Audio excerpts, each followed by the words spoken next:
Ci sono almeno 5 persone disperse, 14 sono state salvate dalla nave Dattilo della Guardia Costiera italiana, ma a bordo della nave Dattilo c'è anche il corpo di un bambino di soli 4 anni che non ce l'ha fatta.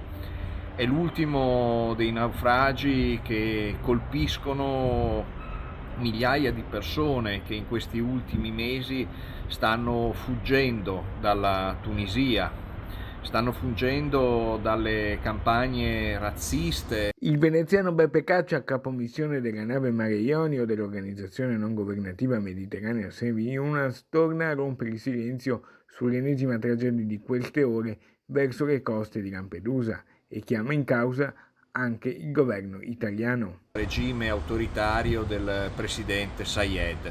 Quello stesso presidente Sayed con cui il nostro governo e le istituzioni europee vorrebbero collaborare per fermare, intercettare, catturare le persone.